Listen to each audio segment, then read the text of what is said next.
안녕하십니까. 행복한 아침 이재용입니다. 안녕하세요. 장예인입니다. 네, 오늘은 수요일이고요. 뉴스 몇 가지 챙겨보도록 하겠습니다. 태풍 바비가 북상하고 있는데 이게 오늘 내일 중으로 우리나라에 크게 영향을 미칠 것으로 예상됩니다. 2003년 130명의 사상자와 4조 원이 넘는 재산 피해를 낸 태풍 매미보다도 더 강력할 것으로 예보되면서 제주를 비롯해서 한반도가 초비상에 걸렸습니다. 태풍 바비는 오늘 오후쯤에 제주, 내일 새벽에 서울에 가장 가까워진다고 그러는데 강풍이 예상된다고 해서 걱정입니다. 자세한 날씨 소식은 잠시 후에 알려드리도록 하겠습니다. 전국 종합대학병원의 전공의들이 23일부터 진료 거부에 들어가면서 무기한 집단 휴진에 들어갔죠. 각 병원마다 진료 차질이 본격화되고 있습니다. 굴지의 대학병원들도 전공의 파업 참가율이 90%를 넘으면서 대한의사협회도 오늘부터 28일 2차 총파업을 예고한 상태라 의료 공백이 더 커질 것으로 보이는데 정부는 이 공백을 막기 위해서 각 지역 보건소 중심의 비상체계를 구축해서 진료 공백이 발생하지 않게 비상진료체계를 마련하겠다고 했습니다. 정부는 코로나19 감염이 식당과 카페 등에서 켜놓은 에어컨보다도 방문자들이 마스크를 미착용해서 생기는 위험이 훨씬 더 크다 이렇게 진단을 했습니다. 따라서 식당 직접 가는 것보다 배달로 식사하시고 현재로서는 음료와 음식을 섭취할 때 외에는 계속 마스크를 착용하는 것이 더 강력한 효과가 있다 이런 얘기입니다. 에어컨으로 인한 전파 가능성 부분에 관련해서는 주기적인 환기를 해야 한다 이렇게 강조를 했습니다. 네, 이어서 오늘 날씨 전해드리겠습니다. 앞서 전해드렸듯이요. 오늘은 제8호 태풍 바비의 영향으로 전국 대부분 지역 비가 내리겠고요. 거기다가 매우 거센 바람이 몰아칠 것으로 보입니다. 이 태풍 바비는 2000년대 이후 가장 강력한 태풍으로 과거 태풍 매미보다 강할 것으로 전망되고 있는데요. 태풍 경로 자세히 살펴보시면 오늘 오후 3시경 제주도 서쪽을 통과해서 밤에는 서해로 또 이후 새벽에는 충청도와 서울 서쪽 해상을 지날 것으로 보입니다. 이 태풍 바비는 오늘 오전 매우 강하게 발달하며 제주도와 서해안에는 초속 40에서 60m, 또 시속 144km 이상의 강풍이 몰아치겠는데요. 이 초속 50m 이상이면 사람이 제대로 서 있기 힘들 정도의 강풍입니다. 이 철저히 대비를 해주셔야겠고요. 이 밖에 호남과 충남, 서울과 경기도에도 최대 순간 초속 35m 이상의 매우 강한 비바람이 몰아칠 것으로 보입니다. 이 내일까지 예상되는 비의 양 보시면 제주 산지에 많게는 500mm가 넘는 폭우가 예상되고요. 지리산 부근에도 최고 300mm, 또 그 밖에 내륙 지역에도 최고 100mm의 많은 비가 내리겠습니다. 한편 현재 태풍이 지나고 있는 제주도를 제외한 전국에는 폭염특보가 발효되겠습니다. 아침에는 22도에서 27도, 한낮에는 27도에서 34도까지 오르겠고요. 체감 온도는 더 높을 것으로 전망됩니다. 8월 26일 수요일 행복한 아침 지금 시작합니다.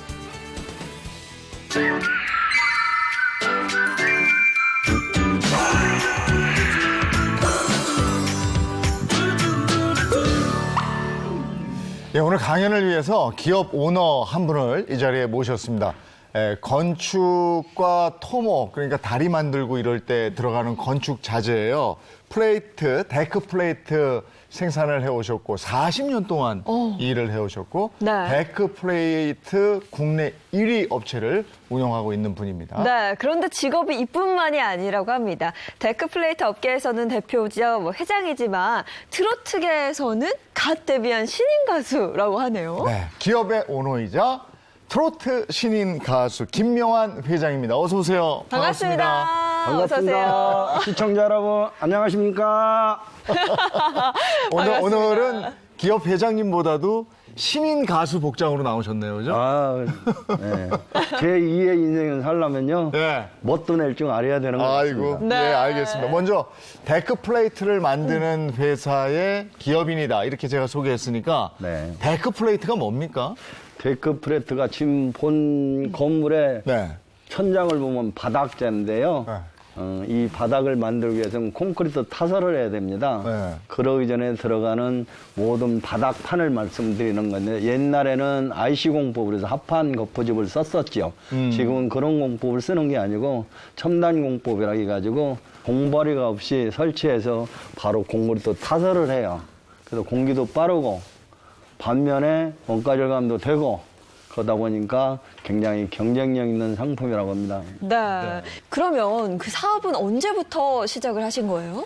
저번 29살에 80년도 시작해서 금년에 정확히 40돌이 됐어요. 그래서 사랑을만 해요.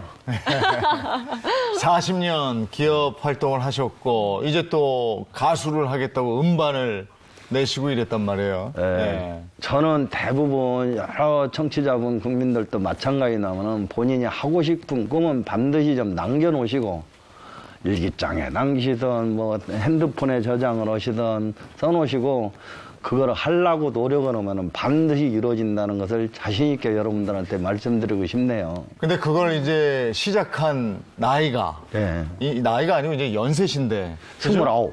29에 시작을 해서 네. 40년을 기업을 운영하셨으면 지금 우리 나이로 치면 70 이렇게 되는 겁니까? 근데 70에 가수 데뷔하시는 거예요? 네, 그래서 가수도 여러분들한테 말씀드리지만은 나이 60에 제 일기장을 뒤적거려 보니 19년도 말에 일기를 이렇게 넘겨보니 그런 구절이 있어서 아, 내가 벌써 70 됐구나. 빨리 음반 준비를 해서 하자 해서 한 게 서둘러 한 게 이번 3월 10일 날 신곡을 발표하게 됐습니다. 회장님의 인생 이야기를 지금부터 시작을 해보도록 하죠. 제목을 50년의 기적, 꿈을 이루는 일기장 이렇게 정해 주셨어요. 네. 첫 번째 이야기로는 그 데크 플레이트 외길 인생 40년을 걸으신 거잖아요. 네. 제가 듣기로는 작은 이 철강제 유통회사를 시작을 해서 연매출 현재 2천억 원대 기업으로 성장을 시켰습니다. 처음에는 정말 맨손으로 시작하셨다면서요. 부끄러워서 말씀드리기가 좀 어렵습니다만은 아무것도 못 배웠어요. 저는. 아무것도 못 배워서 잡부로 들어가서 방송이 나오는 거라는데 다리를 못 배우는데 다리가 부러졌어요. 잡부하다가. 그래서 다리가 부러져서 기부수를 했습니다. 기부수를 하는데 사장님이 하시는 말씀이 다리가 치료거든 출근해라 그래요. 근데 저는 그 이튿날도 늦지 않게 출근을 했어요. 6개월 치료해야 된다고 했는데 그렇지는 않읍디다. 60일도 안 돼서 제가 기부수를 끌렀어요. 근데 하루도 지각 안 했습니다. 사장님 하시는 말씀이 너 이제는 관리직으로 영업 좀 해봐라 해요. 잡부 생활을 그만하라는 겁니다. 그 신이 났잖아요. 근데 영업을 제가 할 줄 모르잖아요. 그래서 온천 성실하고 근면하니까 하나하나 쏙쏙들의 영업 일전을 가르쳐줘요. 이론 보고 천리 가거라. 고객은 평생을 보고로 접근을 해라. 그 말씀은 고객 하나를 사귀어놓으면은 한 번 새기고 헤어지지 말고 평생을 그 고객과 같이 가라는 말씀을 하시는 거예요. 그래서 하나하나 배워서 영업을 하니 6개월 만에 제가 영업이 잘 됐습니다. 그러고 나서 이제 영업을 많이 하니 사장님 하시는 말씀이 돈 가지고 장사하면 망한다 그래요. 집 팔아서 망하고 돈 팔아서 하면 망한다는 거예요. 퇴직금 팔아서 하면 망한다는 거예요. 맨몸을 해라. 무식한 말로 맨주먹 가지고 해라. 그래도 기본 자금이 있어야 되지 않습니까, 사장님? 기본 자금이라는 건 한이 없느니라.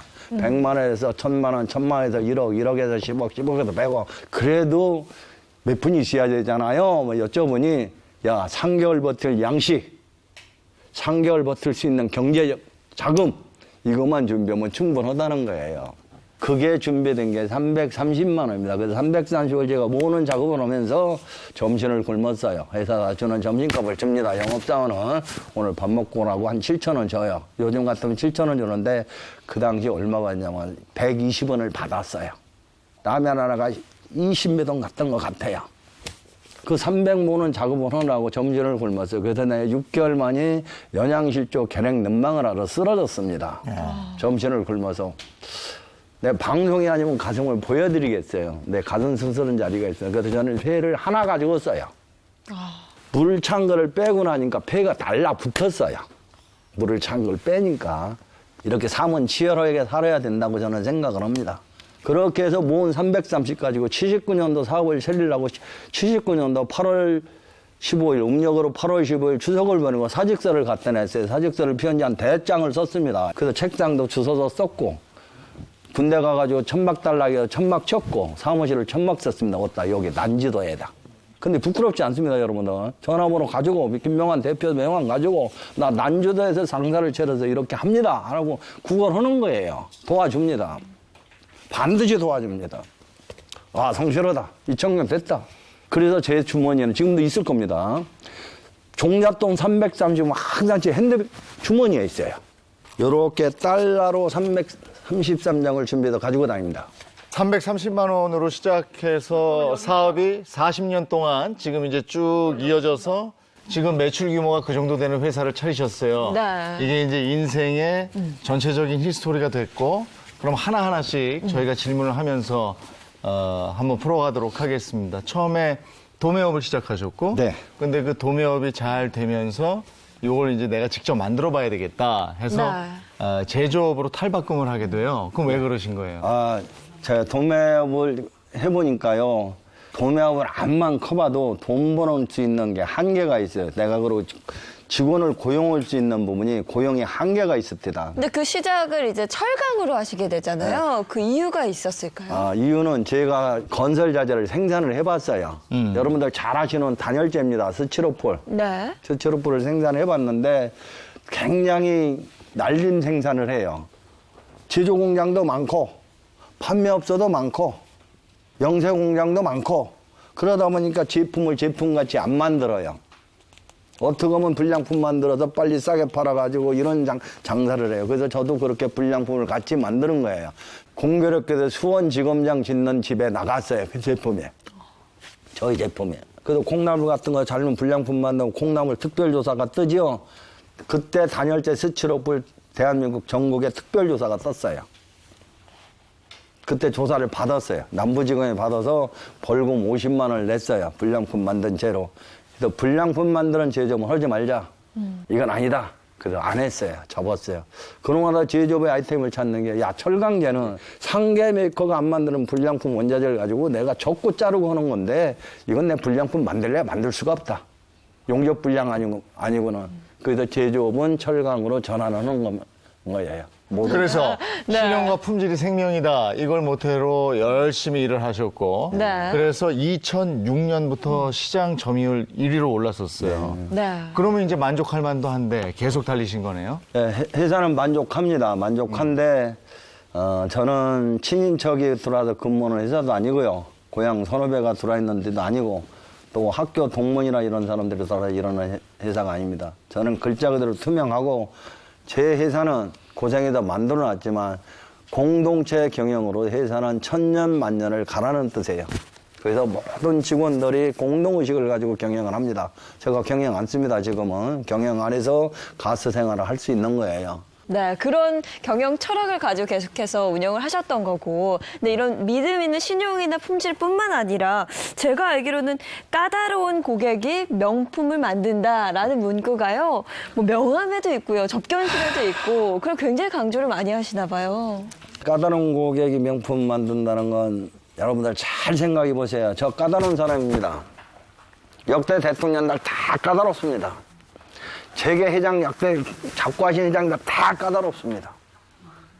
까다롭지 않은 사람이 성공하는 자유국가는 없어요. 자본주의 사상에서는 다 까다롭습니다. 까다로운 고객한테 물건을 못 팔면 영업사원 그만두라는 거예요, 저는. 친인척한테나 가서 물건 팔고 선후배한테나 물건 판다는 얘기인데 그 영업사원 그만둬야죠. 사업 접어야죠. 김명환이 사업 접어야 됩니다. 우리가 무역을 20% 해요. 그러면 국제시장에 안 까다롭습니까? 대한민국보다 무지하게 까다롭습니다. 여러분들. 진짜로 까다로워요. 그걸 또 팔아야 되잖아요. 그 인생을 보니까 네. 지금 이제 일반 직장의 직원으로 하셨고 그다음에 사업을 시작해서 도매업 그쵸. 그리고 제조업에서 철강으로의 전환 그리고 업체 1위 그리고 무역까지 이런 많은 과정들이 지금 얘기하실 때마다 일기장을 이렇게 들어 보여주시는데 네. 이 안에 계획이 있었던 것 같고 지나간 일만 쓰는 게 아니고 내가 할 일도 일기장에 있는 거예요. 그렇죠. 그럼 제가 한번 네. 보고 싶어서 일기장 한번 제가 볼 수 있을까요? 금년도 거 보실래요? 10년 전 거 보실래요? 10년 전 거 저는 하나, 10년 금년 거 하나. 네. 요건 10년 전 거고요. 네. 쭉 한번 줘보시면 와 그냥 두께도 두툼하고요. 뭐 1989년 그럼 제가 2010년 일기장을 한번 펼쳐서 읽어볼게요. 쭉 한번 봐보면 그 2010년 한 해를 마감하며라는 일기가 있거든요. 여기서 생각해보며 비전도 그려본다라고 비전을 본인이 직접 이제 10년 전에 적으신 멘트예요. 첫째, 나이가 70이고 셋째, 글로벌 계열사가 되겠고 넷째, 복지재단이 움직일 것이고 다섯째, 70세 기념 은반을 낼 것이고 자서전도 낼 계획이다라고 적혀 있습니다. 그러니까 지금 쭉 봐보면요. 야, 여기 쓴 거 다 계획하신 됐네. 걸 다 이루셨어요. 10년 전에 쓴 그렇죠. 은반도 내셨고. 네, 냈습니다. 오. 이게 어떻게 보면 버킷리스트인데 네. 오늘 모신 것 중에 주요한 게 기업체 회장님으로도 모셨지만 신인 가수잖아요. 네. 근데 10년 전 일기장에 네, 그렇습니다. 그게 있네요. 네, 있어요. 반드시 일기에 남겨놓으면은 내가 뭐가 모자라서 지금 안 되고 있냐 하는 게 해서 내 자신을 반성도 하고 모자란 부분 보충도 하고 잘된 부분 다시 일부 흐트러지지 않는 이런 관리가 됩니다. 그래서 반드시 우리 살아가는 젊은 세대들은 일기를 꼭 써달라는 말씀 간곡히 드립니다. 네. 방송을 통해서 간곡히 제가 16살부터 일기를 썼어요. 예. 그래서 저는 자신 있게 일기 한 장에 김명환을 만들어 놓은 성공의 어머니다. 야. 여러분들도 써주시면 반드시 성공의 어머니가 될 것이라는 것을 강력하게 말씀드립니다, 여러분. 일기가 진짜 내 써주세요. 인생을 회고하는 것도 있지만 내 인생의 계획이고 지침이고 네. 이렇게 된다는 얘기고 정말 저 일기 쓰면 여러 가지로 도움이 되긴 되는 것 같더라고요. 네. 근데 여기 저 10년 후의 나의 모습에서 가수가 되겠다 썼는데 어렸어도 가수의 꿈이 있었어요? 네. 부모님 속 좀 썩었어요. 18살까지. 네. 장소빨 고춘자 공연 다니는 거 쫓아다녔고요. 그래도 엄청 좋아해요. 사물놀이 하는 거 엄청 좋아했고요. 옛날에 오일장서잖아요. 지금도 쓰는데 거기 약장사들이 옵니다. 이런 자리에서 깽가리 쳐가면서 약을 팔아요. 한마디로 청심한 토끼똥 같은 이런 청심한 소화제를 파는데 제가 그 노래 부르고 이 춤추는 걸 좋아해서 따라다니면 약이 잘 팔렸어요. 네. 인기가 있으시네. 예, 장난만 들면 김명환이 꼬마 안 오냐 그 약장사가 그랬었어요. 그렇게 노래를 좋아했어요. 네. 그 가수 한다고 부모님한테 속도 맞았어요. 매도 맞았고. 근데 18살이 철이 오니까 노래를 접은 겁니다. 아, 가수는 하면 안 되겠다. 이건 안 되겠다. 접었어요. 접은 꿈은 지금 내가 성공해서 제2의 인생을 살다고 나이 70 먹어서 김명환이 꿈을 이루자. 어려서 못한 꿈은 지금 이루자. 그러려고 내 사업하지 않느냐. 그러려고 성공했고. 근데 돈 벌려고는 가수는 하지 말자.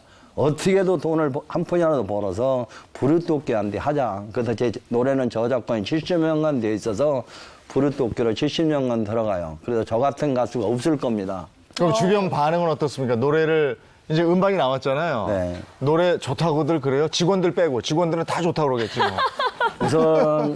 우선 내가 2010년에 가사를 써놨어요. 아, 작사하셨어요? 두 번째 인생인데요. 내가 70 먹어서 노래를 해가지고 두 번째 인생을 살겠다는 겁니다.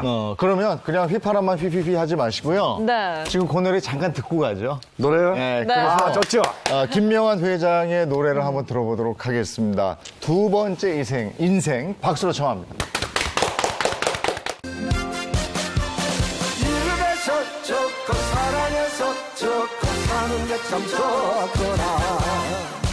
지금부터 난 새로 산다.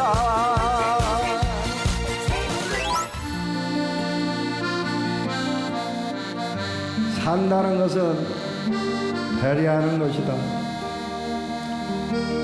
산다는 것은 사랑하는 것이다.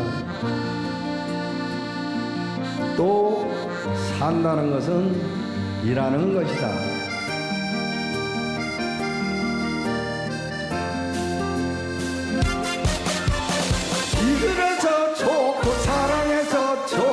사는 게 참 좋구나.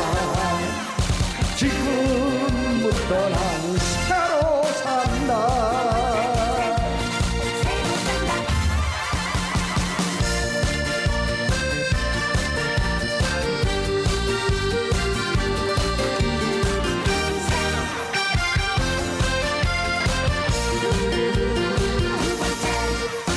앞만 보고 달려온 인생사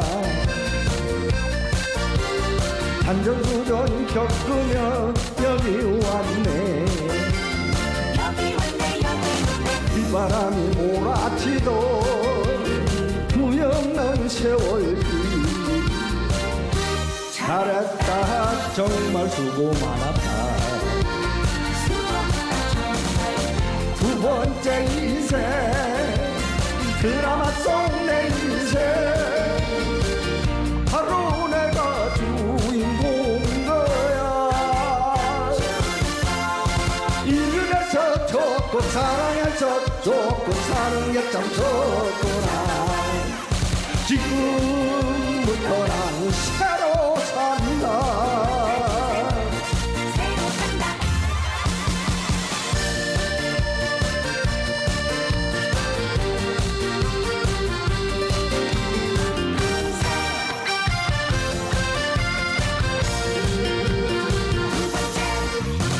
앞만 보고 달려온 인생사 산전수전 겪으며 여기 왔네. 빗바람이 몰아치도 무염난 세월길 잘했다 정말 수고 많았다. 두 번째 인생 드라마 속 내 인생 바로 내가 주인공인 거야. 그래서 좋고 사랑해서 좋고 사는 게 참 좋구나. 지금부터 난 새로 산다. 그래서 좋고 사랑해서 좋고 사는 게 참 좋구나. 지금부터 난 새로 산다.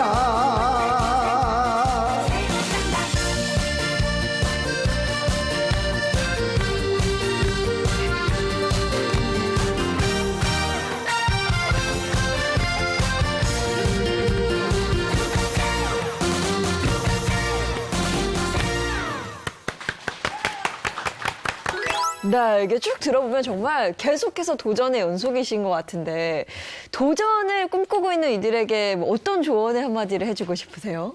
반복된 말씀입니다만 반드시 기록하세요. 좋은 거 쓰시고 슬픈 거 쓰시고 감동받은 거 쓰시고 본인이 하고 싶은 꿈 쓰시고 단 써놓으신 기록은 바로 보지 말아달라는 말씀을 드립니다. 조금 지나서 한 1년 지나서 많게는 한 3년 지나서 반드시 보셔야 됩니다. 반드시. 안 보시면 의미가 없어요. 그래서 도전하셔야죠. 도전하셔야 됩니다. 죽을 때까지 하셔야 돼요.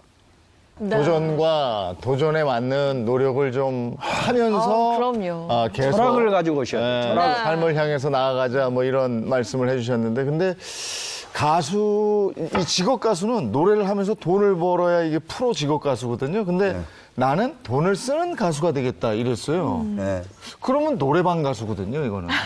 노래방 가서 불러도 300원씩 70년간 저작권 저기 불이토끼 들어가게 돼 있고요. 내가 어려서 하고 싶던 꿈을 나이 70 먹어서 해가면서 즐기고 일어난 지 않아 보는 돈은 내가 하고 싶은 불이토끼 해주고 얼마나 좋아요. 그게 다 장학재단으로 들어가게 되는 거죠. 예, 장학재단으로. 예. 그런 사회 공헌 사업에 굉장히 관심이 많으셨던 것 같아요. 제가 가난한 집안의 농부의 아들이라서요. 가난한 심정을 잘 알아요. 그래서 내가 돈을 벌어 성공하면은 가난한 산 낙후된 사람들 거느린 데한테 내가 웬만하면 좀 지원 좀 하자. 그래서 그 김명아의 철학이라서 하고 있고요. 죽을 때까지도 그렇게 합니다. 그 외에도 뭐 기부 활동을 해서 어린이 쪽에 많이 신경을 쓰는 걸로 알고 있어요. 뭐 백두산도 같이 갔다 오시고 2014년에 뭐 독도도 갔다 오셨다고 제가 들었고요. 그리고 또 뭐 작년인가요? 상해 광복절에 300명의 아이들하고 가고 이런 계획들이 계속 있나 봐요. 네, 그렇습니다. 지금 말씀하셔서 그런데 작년에 상해 가서요, 우리나라의 유공자 후손 어린이들 뭐 250명 상해 임시정부 여기 역사 탐방하고 그러고 왔어요. 그래서 김명환의 꿈이 아직도 안 풀려서 저는 2022년 8월 14일 날 평양 가서 2박 3일로 통일음악회는 하고 싶을 지금 통일곡을 준비하고 있어요. 요러고 나면 김명환이 가수 생활을 그만할지도 모르겠습니다. 여기까지는 아니, 제가 가수의 꿈이에요. 네, 외부뿐이 아니고 사내 복지 시설이나 복지기금 이런 것도 아주 잘 돼 있다고 들었어요. 아이를 낳고 이러면은 또 회사에서 지원이. 네. 그건 자랑거리는 아닌데 질문하셔서 말씀드리자면은 우리 회사는 초대 나면 500만 원 줘요. 공짜로. 네. 두 번째 나면 1,000만 원 줘요. 세 번째 나면 2,000만 원 줘요. 와. 네 번째 나면 한 1억 타가요. 한 1억 타가요. 저라도 그렇게 해서 우리 회사 직원들이라도 좀 가족을 많이 낳는 부분에 대해서 조금이라도 동참해달라. 내가 회사 차원에 이렇게 하니 웬만하면 핵가족은 하지 말아라. 웬만하면 나와다오. 다 자기 앞가림 한다. 낳고 키울 때 고생해서 그런데 그것도 고생한 거고 가정을 어떻게 꾸려가냐. 그건 아니다. 나라도 할 거 갈 거예요. 앞으로. 하고 갈 겁니다. 네. 그러면 직원들은 김명환 회장님을 뭐라고 얘기할까요? 어떤 사람이라고 얘기할까요? 글쎄요, 아마 키다리 아저씨, 키다리 회장이라고 할 것 같네요. 네. 그러면 직원들의 생각이 어떨지 그러죠. 네. 네, 한번 들어보면 좋을 것 같아요. 직원들의 생각 들어보시죠. 회장님 업무에 대해서는 품질에 대해서는 아주 깐깐하시고 그다음에 신용에 대해서는 아주 엄격하신 분이세요. 회장님 처음 뵙고 먼저 위트 있으신 말들도 해주시고 많이 다가와 주셨습니다. 그래서 참 좋으신 분인 것 같습니다. 인생을 멋지게 사시는 것도 맞지만 부러워요. 회장님은 그런 면에서는 되게 대단하신 분이신 것 같아요. 야, 저렇게 얘기를 하고 있군요. 그럼 궁금한 게 더 네. 생겨. 이제 두 가지만 질문하고 마무리할게요. 네. 첫 번째 기업가로서 나오신 거니까 네. 기업가로서의 계획이 있을 거고, 네. 그다음에 가수로 나오신 그렇죠. 거죠. 트로트 가수로서의 계획도 있으실 예. 것 같은데 먼저 기업가로서의 계획을 네, 좀 들려주세요. 누가 들어와서 경영을 해도 적자나는 회사는 아닙니다. 오너가 영업해서 되고 그런 구도가 아니에요. 말씀하신 대로 품질, 신용 이것만 철학으로 가지고 있는 회사라면은 물건 대 물건을 보고 하는 거예요. 그래서 하는 게 거래가 되는 거예요. 근데 그렇게 안 되는 회사들은 오너가 영업보다 영업선 놓으면 회사가 망해요. 영업본부장이 타회사 가면 망하고 영업팀장이 타회사 스카웃 가면 망하고 영업력이 없으니까 그렇잖아요. 사람이 사람을 거래해서 그런 거예요. 아니에요. 제품 가지고 승부를 거래해야 돼요. 또 가스는 내가 해보건데요. 일기 써가면서 이렇게 하는 가수 없을 겁니다. 그만큼 내가 노력을 하는 거예요. 노력의 대가는 반드시 받게 돼 있습니다. 직원들 저희가 안 해주면요. 그냥 안 놔둬요. 동종업계 스카우트 가고 동종업계 스카우트 안 해가면 프랑스 스카우트 해갑니다. 안 그렇습니까? 불안하지 말고 하세요. 대가 당연히 보장돼 있어요. 신인 가수로서는 아까 말씀하신 대로 평양 공연하시고 예, 해야 됩니다. 은퇴를 해도 그렇게 하겠다. 이런 포부를 됩니다. 예, 밝혀주셨고요. 해야 됩니다. 예, 오늘 반드시 해야 됩니다. 한 분이 나오셨지만 두 사람의 얘기를 해주신 거예요. 김명환 기업가 회장으로서의 네. 얘기, 신인 가수 김명환 회장으로서의 얘기, 지나온 인생에 대한 얘기, 기업을 일굴 때에 대한 얘기, 그리고 앞으로의 계획에 대한 얘기, 도전 정신에 대한 얘기까지 잘 들었습니다. 오늘 김명환 회장과 함께했습니다. 고맙습니다. 고맙습니다. 감사합니다.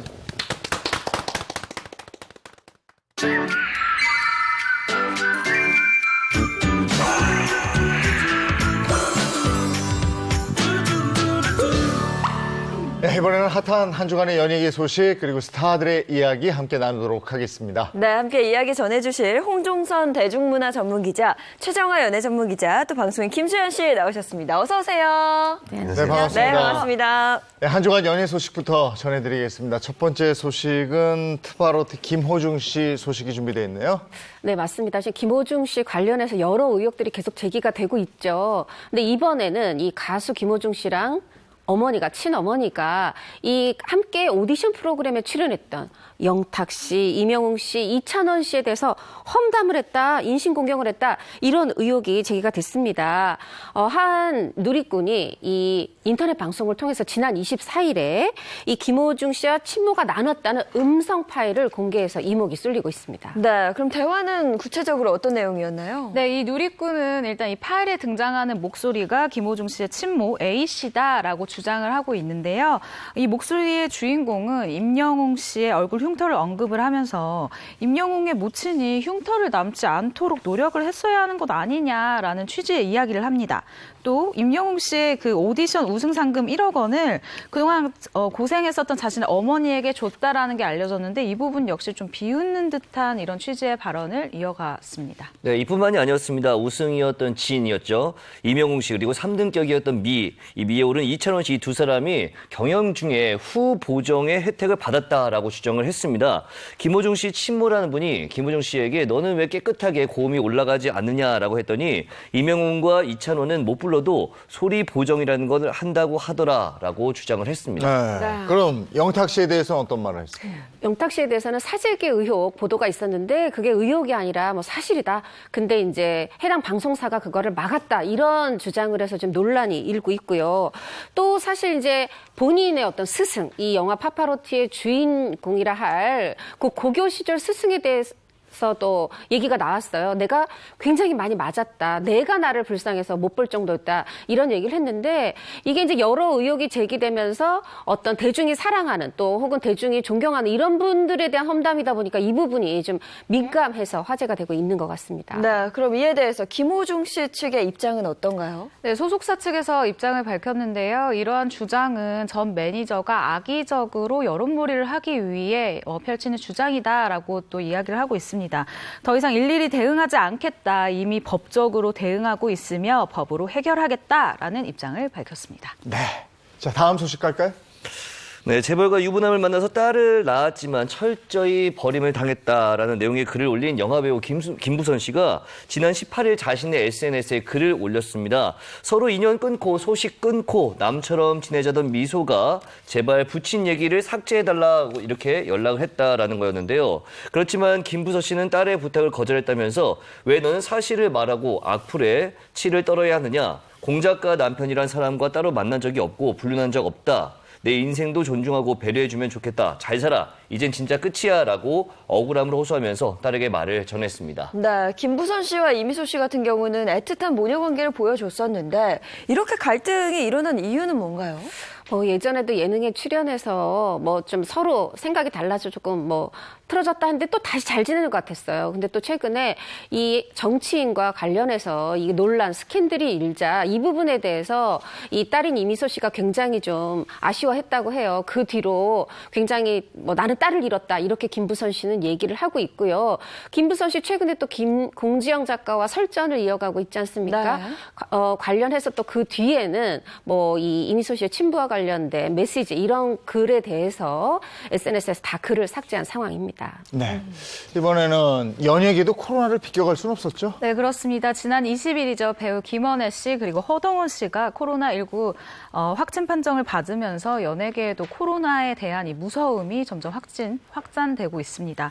배우 허동원, 김원혜 씨는 지난 19일 확진 판정을 받은 이 배우 서송종 씨와 연극에 함께 출연을 했거나 출연을 할 예정이었다고 합니다. 네, 그럼 연극에 함께 출연하는 출연진으로부터 감염돼 2차 감염인 거죠. 네, 그렇습니다. 배우 김원혜 씨는 출연 예정이었던 연극에 이 출연진이 코로나 확정을 받음에 따라서 사실 본인은 이 검사 대상자는 아니었습니다. 하지만 혹시 모를 상황에 대비하기 위해서 지난 19일 검사를 받은 뒤에 자가격리를 하는 중이었는데요. 결국 양성 판정을 받아서 예정된 스케줄을 모두 취소했다고 합니다. 질병관리본부는 양성 판정을 받은 배우들이 현재 촬영 중이거나 참여 중인 곳에 연락을 해서 후속 조치를 조치를 취할 수 있도록 검사 진행 상황을 알렸다고 합니다. 배우 오만석 씨도 자가격리 중이다, 뭐 자가격리 했었다, 뭐 이런 얘기 있었던데요. 그렇죠. 다른 확진 배우를 분장했던 분장사가 네. 오만석 씨를 분장했던 거예요. 그래서 먼저 이제 검사를 받았습니다. 네. 당시 오만석 씨는 마스크 쓰고 안 쓰고 분장사는 썼는데 왜 안 썼어 하는데 사실 분장 받을 때 마스크 쓸 수가 네. 없잖아요. 네, 네. 그런데 미리 자가격리도 하고 검사 받길 잘한 것 같아요. 어떻게 보면요. 검사 결과 지금 양성 판정이 됐는데 하다 보니까 오만석 씨 출연했던 그 프로그램 당연히 그 촬영 중단됐고 촬영팀도 다 철수하는 그런 상황입니다. 예. 아니 이번에 재확산되면서 이 네. 코로나가 더 가까이 온 느낌이에요. 맞습니다. 조심 또 조심해야 되겠습니다. 자, 이번에는 스타들의 이야기로 넘어가 보도록 하겠습니다. 어떤 얘기를 준비해 놨는지 한번 보죠. 불륜설로 논란이 된 스타입니다. 네, 과거 불륜설로 인해서 최근 논란이 된 몇몇 스타들이 있었는데요. 어떤 스타인지 확인해 보도록 하겠습니다. 자, 첫 번째 볼까요? 네. 첫 번째 스타는 김세아 씨네. 네, 탤런트 윤세아 씨. 윤세아 씨. 네. 한번 보겠습니다. 네, 김세아 씨. 김세아, 김세아 씨죠? 오, 네네. 네. 여기 잘못됐어요? 김세아 씨. 네네네. 네. 이거 가릴 수도 없고. 네. 네, 탤런트 김세아 씨. 사실 이제 많은 분들도 놀라셨을 거예요. 2016년 5월이었죠. 이 한 회계법인의 부회장의 아내가 김세아 씨를 지목해서 1억 원에 달하는 위자료 청구 소송을 냈어요. 왜 냈느냐. 김세아 씨를 상간녀로 당시에 지목을 했습니다. 우리 혼인의 파탄의 원인이 김세아 씨한테 있다. 이렇게 했던 건데요. 김세아 씨 잠깐 먼저 이제 소개해드리고 시작하겠습니다. 체육학과에서 리듬 체조 전공한 무용학도였죠. 그리고 1996년에 무려 6,000대 1의 경쟁을 뚫고 지상파 국제 탤런트에서 대상을 받으면서 데뷔를 하게 됩니다. 그 뒤에 많은 드라마에서 작품을 했고 연기를 했고 2009년에는 첼리스트와 결혼을 하게 됐죠. 슬아의 일남 일녀의 자녀가 있습니다. 네. 네. 요 얘기 본격적으로 하기 전에 아까 배우 오만석 씨 코로나19 아까 양성 이렇게 음성인데 음성. 네. 예, 아닌 거예요. 네. 자가격리만 했을 뿐입니다. 네, 음성으로 정정을 하겠고요. 이어서 김세아 씨 이야기 좀 계속해서 나눠보자면, 자, 그러면 처음에 이 소식이 좀 어떻게 전해지게 된 건지, 이 위자료 청구 소송을 당했다는 이 소식이 전해지게 된 그 시작을 좀 듣고 싶어요. 네, 보통 이런 보도의 시작은 다 이 소송이 됐다라는 것이 알려지고 난 이후부터인데요. 김세아 씨의 이 같은 소송 같은 경우도 마찬가지였습니다. 아까 언급했었던 이 회계법인 부회장의 아내분이 이 A 씨가 낸 이혼 및 위자료 소송을 통해서 알려지게 된 건데요. 이 소장에는 부회장과 김세아 씨가 1년여 넘게 만남을 가졌고 또 그로 인해 가정이 파탄에 이르렀다라는 충격적인 내용이 담겨 있는 것으로 알려졌습니다.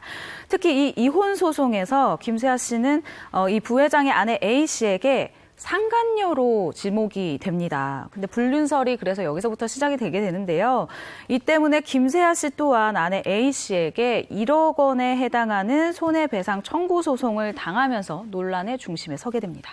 연예인이 이런 소송당하고 이러면 이미지에 굉장히 큰 타격을 입게 되는데 당시에 그러면 김세아 씨 입장은 뭐였습니까? 일단 김세아 씨 측에서도 이 소송 자체는 인정을 했습니다. 하지만 소송이 진행 중인 상황에서 확인되지 않았던 어떤 이 허위 사실들이 마치 사실인 것처럼 유포가 되고 있다면서 허위 사실 유포에 대해서는 강경 대응하겠다라는 입장을 밝혔었죠. 네, 그런데 법인 부회장의 아내 A 씨가 소송을 하려면 증거가 있어야 되잖아요. 증거는 있었나요? 근데 당시에 그 부회장의 아내가 재판부에 제출한 증거가 있었습니다. 어떤 거냐면 이런 거예요. 이 김세아 씨가 이제 그 당시 2015년에 이 부회장과 부적절한 관계를 이어오면서 어떤 일을 했다는 거예요. 뭐냐면은 계약을 하면서 월 500만 원.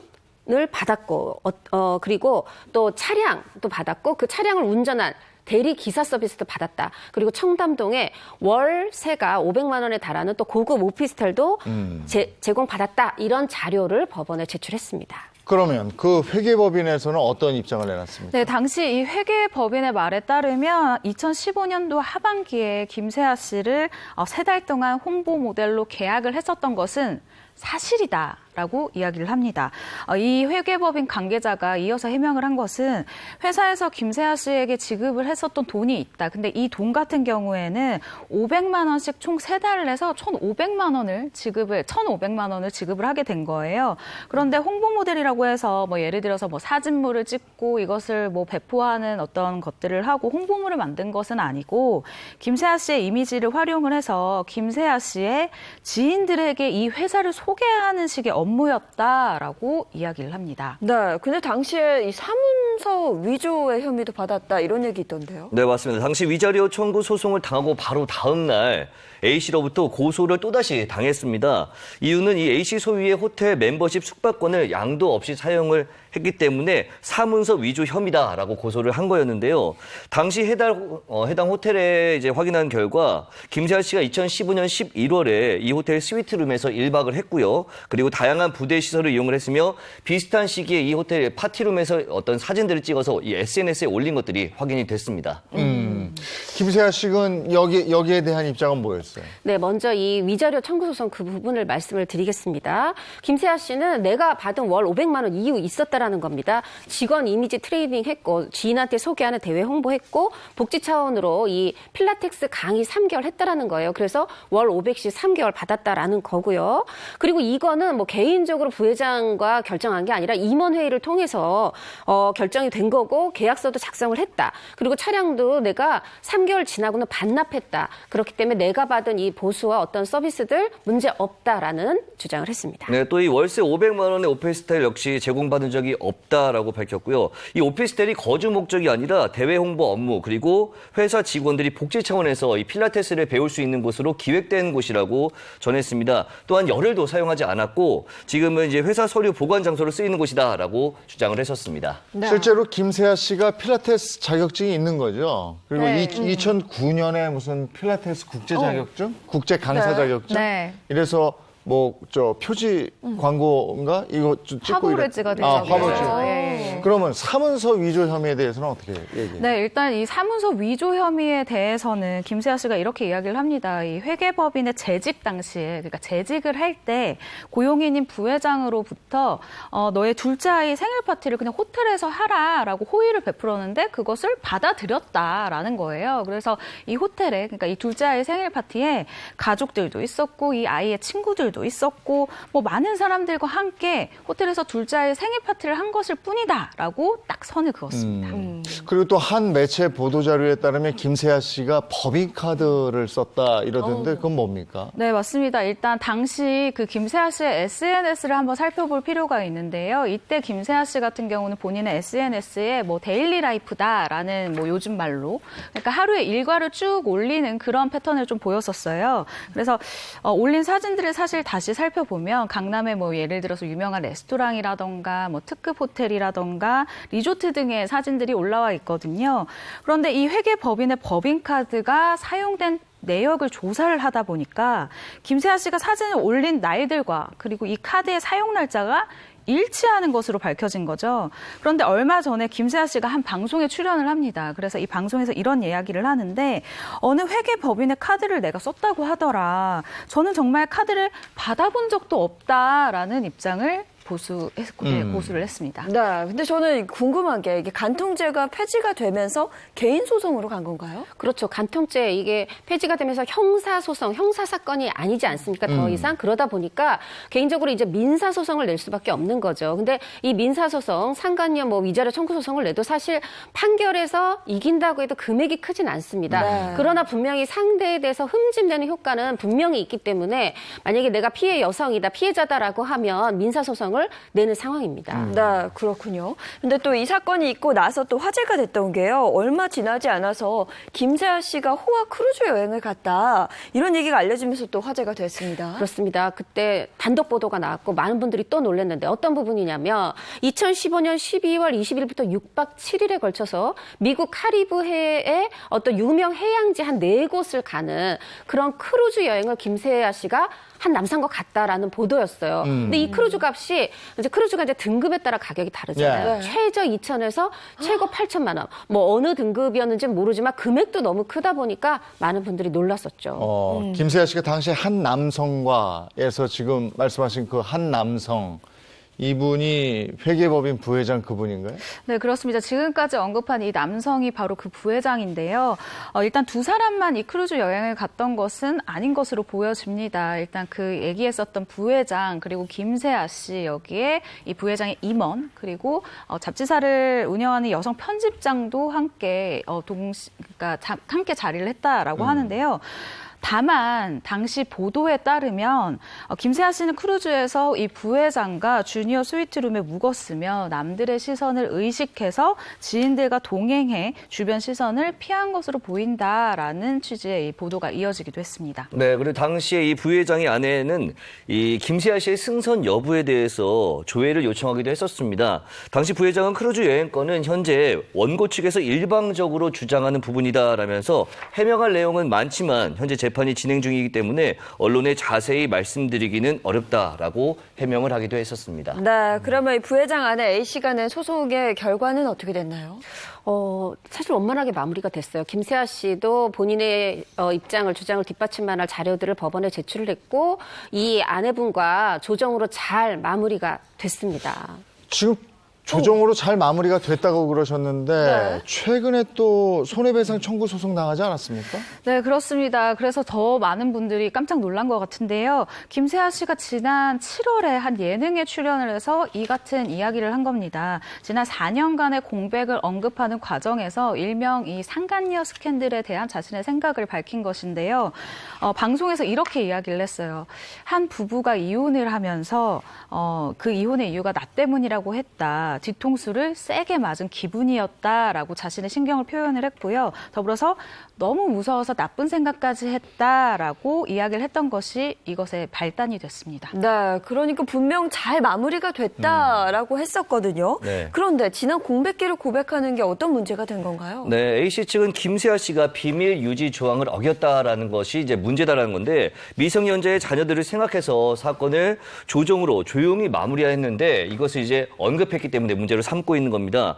또한 김세아 씨가 방송에서 언급했던 내용이 사실과 다르다고 주장을 하면서 김세아 씨가 고의적으로 허위적인 사실들을 이제 말을 했기 때문에 A씨의 명예가 훼손이 됐다라는 것 때문에 민형사상 소송을 준비하겠다라고 주장을 하고 있는 거죠. 그러니까 혹시 사건 조정하고 이럴 때 그 약속된 뭐가 있는 모양이죠? 그렇죠. 그때 조정을 하면서 이 비밀 유지 사항에 분명히 사인을 했다라는 거죠. 양측이. 그러니까 이게 뭐냐면 그때 당시에 이 상간녀 위자료 청구 소송이 있고 또 한편에는 그 이제 부부의 이혼 소송이 맞물려 있었습니다. 이 이혼 소송 과정에서 제기된 것까지 모두 포함해서 그 어떠한 것도 언론은 물론이고 제3자에게도 발설하지 않는다. 이런 비밀 조항에 사인을 했다고 합니다. 네, 그럼 이에 대해서 김세아 씨 측의 입장은 어떤가요? 네, 김세아 씨는 이렇게 이야기를 하는데요. 이건 비밀이 아니라 대중이 이미 아는 사실 그리고 내 심경만 추상적으로 밝혔을 뿐이다.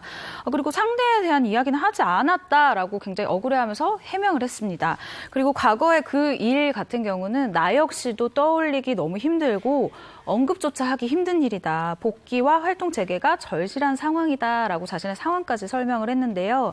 일단 김세아 씨 같은 경우는 굉장히 많이 억울한 입장을 보이고 있어요. A 씨가 계속해서 소송을 제기를 하면은 나도 두 아이의 엄마로서 떳떳하게 살기 위해 소송을 하겠다, 그러니까 맞서겠다라는 입장을 전했습니다. 네, 김세아 씨 얘기 나눠봤고요. 네. 이번에는 가수 박상철 씨입니다. 네, 지난 8월 4일 매체를 통해서 트로트 가수 박상철 씨가 외도, 이혼, 재혼을 거쳐서 현재 이혼 소송 중이라는 보도가 나와서 충격을 안겨줬습니다. 네, 박상철 씨 같은 경우에는 강원도에서 미용사로 일했었던 전력이 굉장히 좀 많이 유명하죠. 그리고 아내와 함께 이 미용실을 운영을 하기도 했었는데요.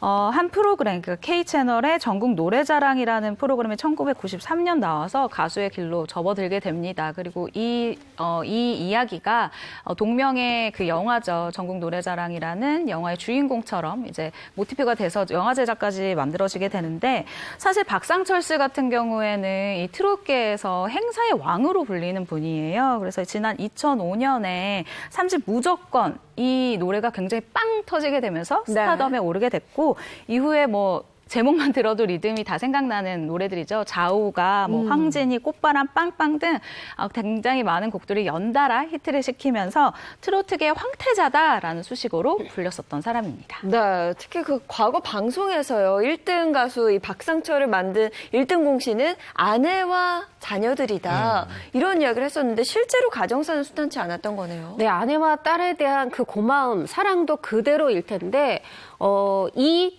결혼 생활을 유지하면서 또 다른 어떤 여성과 두 집 살림을 차렸고 혼외자도 있었다. 이게 최근에 이제 알려지게 됐죠. 보도에 따르면 일단 1992년에 그 전처와 결혼을 합니다. 그리고 15년이 지나서 2007년에 13살 연하에 또 다른 여성과 두 집 살림을 차리게 되는데요. 이 또 다른 여성과의 사이에서 2011년에 아이가 태어납니다. 그 아이가 태어난 걸 계기로 해서 2014년에 이제 박상철 씨는 전처와 이혼 절차를 밟았고 그래서 이혼을 했고 2016년에는 그 여성과 그 이제 혼인 신고를 하고 아이를 호적에 올리게 됐습니다. 현재 이혼 소송 진행 중이라고 들었는데요. 네, 그렇습니다. 박상철 씨는 현재 아내 B 씨와 정말 극심한 갈등을 빚고 있는 것으로 알려져 있는데요. 혼인 신고 4개월 만에 이혼 소장을 접수한 후에 치하 소송을 이제 계속 반복했었던 상황이고 그리고 형사 고소로 인한 다툼까지 벌어졌었다라는 사실이 최근에 알려지게 됐습니다.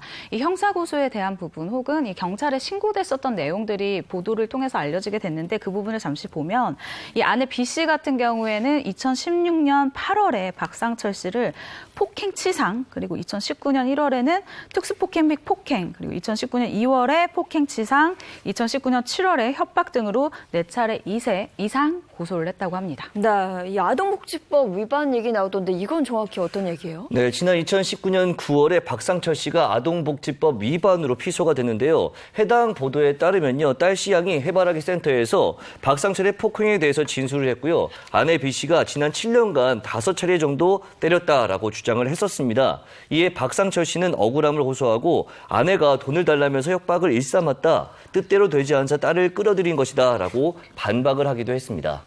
여기에 대해서 검찰은 어떻게 판단했나요? 뭐 검찰도 그렇고 법의 판단은 박상철 씨에게 혐의 없다 이렇게 봤어요. 어떤 부분이냐면 이 딸이 지금 진술한 거 딸에 관련된 내용이잖아요. 근데 딸이 이제 어리고 또 어릴 뿐 아니라 이 딸의 진술 내용이 주변인에 의해서 오염됐을 수 있다. 그래서 현재 아내와 그 딸의 주장만으로 학대가 있었다 이렇게 인정하기 어렵다는 게 법의 판단입니다. 현재 아내는 이 사실에 불복을 하고 있어요. 이런 판결이 나온 건 지난 2월, 5월에 난 억울하다 하면서 다시 한번 이 검찰의 불기소 처분에 대해서 재정 신청을 낸 상황입니다. 네, 그리고 박상철 씨가 또 아내 B 씨를 폭행했다 이런 폭로도 있던데요? 네, 그렇습니다. 이 아내 B 씨가 폭행 증거라고 하면서 이제 공개를 한 자료가 있는데요. 이 아내 B 씨 같은 경우는 박상철에게 폭행을 당하다가 맨발로 뛰쳐나와서 이웃이 이 부분을 좀 구해주기도 했다. 나를 도와줬다라고 주장을 하고 있습니다. 이웃과 나눴던 이때 그 문자 내용을 공개했는데 잠깐 살펴보면 제가 너무 무서워서 그러니까 이 내용을 얘기하면서 제가 너무 무서워서 뛰쳐나갔다라는 거예요, 집에서. 그러면서 주민들도 나와 있었는데 그분들 중 한 분이 신고를 대신 해줬었다. 그리고 본인 집에 너무 무서워하고 있는 자기를 데리고 가서 진정을 시키고 안정을 시킨 후에 집으로 다시 나를 데려다 줬었다라고 주장을 했습니다. 네, 그럼 현재 이런 보도들에 대해서 박상철 씨 측의 입장은 어떤가요? 네, 박상철 씨는 과거 불륜설과 관련해서는 자신의 잘못이 맞다라고 인정을 한 상태입니다. 하지만 개인 사생활이었기 때문에 공개적으로 드러낼 필요는 없다고 생각을 했다라고 전했습니다. 불륜 관계에 대해서는 좀 인정을 했는데요. 하지만 B 씨를 폭행한 적은 없다라면서 이에 대해서 법적 대응하겠다고 밝혔습니다. 이렇게 뭐 폭로 반박 이어지고 이러면서 지난 8월 9일인가요? 새로운 인물이 등장하게 되고 이게 또 많은 사람들의 얘기에 오르내리고 하더라고요. 네. 맞습니다. 박상철 씨의 막내딸이 입을 열었습니다. 네. 게시판에 인터넷에 글을 올린 건데요. 박상철 씨가 이제 이 첫 번째 결혼해서 일남 2녀, 3자녀가 있어요. 그 중에 막내딸이 저는 가수 박상철의 막내딸 박누구누구입니다. 이러면서 게시판에 글을 올리면서 또 한 번 새로운 주장이 제기되고 있는 상황입니다. 네, 막내딸이 직접 글을 썼다는 내용인데 내용은 구체적으로 어떤 내용이에요? 사실 이 글을 쓰기 전에 상황이 있는데 굉장히 많은 사람들이 박상철 씨의 가족을 두고 이건 부부의 세계 현실판이 아니냐, 어떻게 두 집 살림을 이렇게 뻔뻔하게 할 수가 있냐라고 굉장히 좀 질타가 이어졌던 부분이에요. 그래서 막내딸이 이 타이밍에 글을 올리게 된 겁니다. 이 박상철 씨의 막내딸이라고 주장을 하는 인물은 이 게시글 서두에 저희 가족이 그동안 상간녀로 인해 받아온 상처와 계속되어온 협박과 또 자기중심적인 언론 보도에 도저히 참을 수가 없어 글을 올린다라고 이 이유를 밝히는데요. 박상철 씨의 현 아내 B 씨의 존재를 처음 알게 된 건 본인이 13살 때 나이에 이 존재를 알았대요. 그러면서 자신의 생일 때 처음 알게 됐다라면서 두 번째 이혼 소송을 제기한 박상철 씨의 현 아내에 대해서 언급을 했습니다. 네. 네. 이 내용을 좀 더 들어가 볼까요? 네, 막내딸이 적은 내용을 직접 제가 한번 읽어보도록 하겠습니다. 사춘기 시절 이 여자로 인해서 하루하루 악몽에 시달리며 살았다. 어린 시절부터 지금까지 상간녀, 그러니까 현재 아내 B씨죠. 상간녀의 굴레에서 벗어날 수 없었다. 특히 내 생일을 기억하고 있는 B씨 때문에 내 생일에는 아빠를 만날 수 없었다라고 이렇게 적었습니다.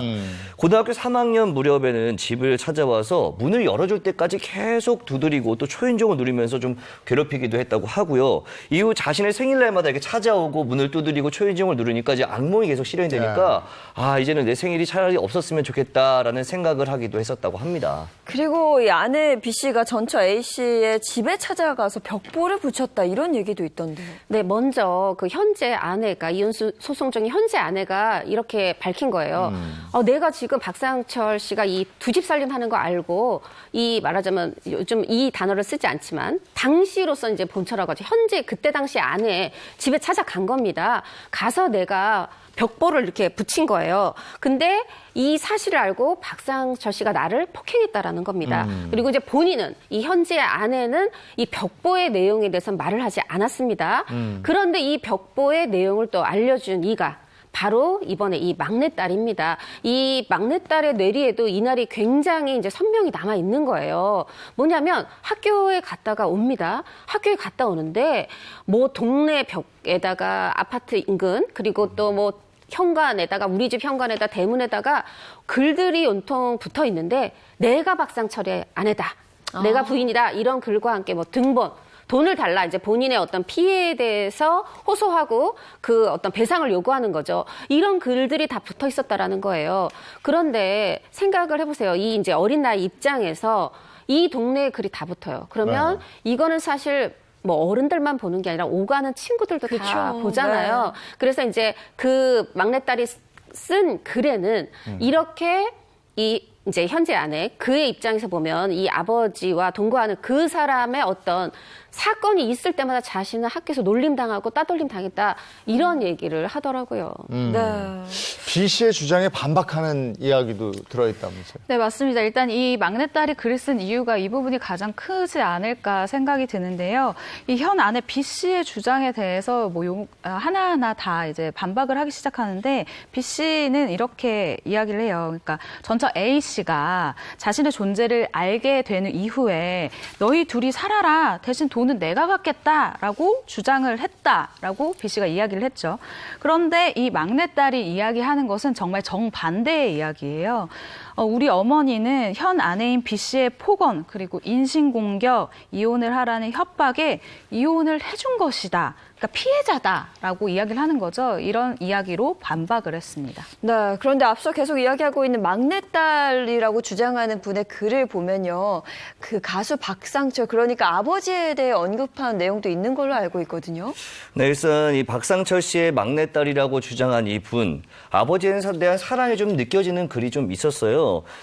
글을 남긴 것들의 말미에 보면 사건과 별개로 저희 아버지는 제게 소중한 분이시고 언니 오빠에게도 늘 최선을 다했고 더할 나위 없이 좋은 아빠다라는 글을 썼습니다. 그렇기 때문에 저희를 언급하시면서 자식을 버렸다. 뭐 이런 듯한 억측은 삼가해 주시길 바랍니다라고 글을 마무리했는데 사실 연예인이 아닌 비연예인이잖아요. 연예인의 가족이기 때문에 이런 많은 어떤 이야기들이 돌았을 때 굉장히 상처받을 수 있는데도 불구하고 먼저 아버지에 대해서 이렇게 글을 올렸다는 것은 아버지에 대한 사랑이 많이 남아있다. 그리고 이 네. 가정을 좀 지키고 싶은 그 막내딸의 마음이 좀 담겨있다라는 생각이 좀 듭니다. 그리고 사실 이 이야기가 처음에 터지게 됐었을 때 많은 분들이 굉장히 충격이다라고 얘기를 하셨는데 사실은 트롯계에서는 박상철 씨의 뭐 이혼과 재혼에 대한 이야기는 어느 정도는 알고 있었던 부분이에요. 근데 그 안에서도 이제 트롯 관계자한테 물어봤더니 박상철 씨가 어쨌든 아이들에게 상처를 준 것을 자신이 알고 있기 때문에 그러니까 아이들을 만나는 것이라던가 아이들이 지원하는 부분에 대해서는 굉장히 마음을 좀 아끼지 않았다라고 또 이야기를 해주더라고요. 저도 좀 보태면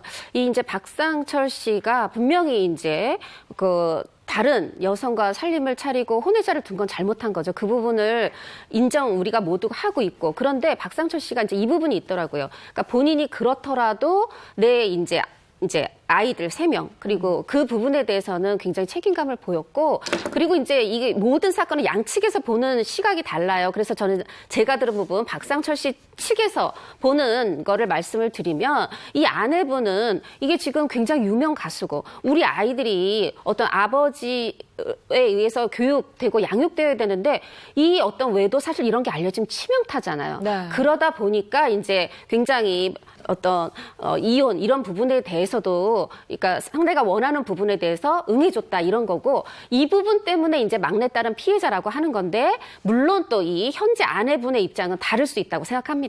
네. 아니 지금 올라와 있는 이런 글들에 대해서 박상철 씨 아내 B 씨, B 씨는 어떤 입장을 내나요? 당연히 이렇게 얘기를 하죠.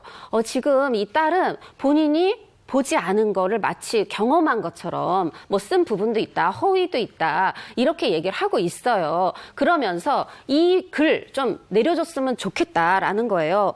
그런데 이게 저는 정말 안타까운 게 이게 지금 부모 간의 일이었는데 이 박상철 씨의 딸과 현재 아내 간의 어떤 이 분쟁처럼 번지는 상황이 된 게 이 아내가 현재 아내가 이 딸에 대해서도 소송을 언급했어요. 뭐냐면 이 올린 게시글이 자신의 명예를 훼손할 수 있다라는 거죠. 그렇기 때문에 게시글을 내려달라. 그렇지 않으면 또 이 부분에 대해서도 적극적으로 대응을 하겠다 이렇게 얘기하고 있는 상황입니다. 네, 논란들이 계속되고 있는 건데요. 그럼 박상철 씨 앞으로의 활동 계획은 어떻게 되나요? 네, 일단 잠시 멈춤이다라고 얘기를 할 수 있을 것 같은데요. 현재 모든 방송에서 하차를 한 상황이고요. 일단 어른들의 싸움으로 인해서 아이들, 그러니까 지금 성인이 된 분들도 많지만 이분들이 더 이상 상처받는 일이 없어야겠고 그리고 이 B 씨와 박상철 씨 사이에도 또 자녀가 한 명이 있어요. 네. 근데 사실 아이들이 이제는 뭐 인터넷을 통해서 다 볼 수 있기 때문에 더 이상의 불필요한 폭로전은 없었으면 하는 바람입니다.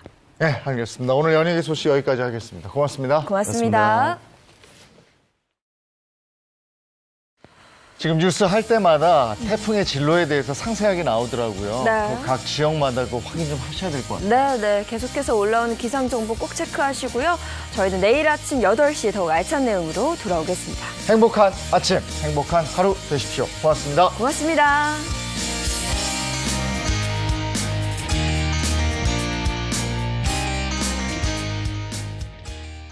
채널 A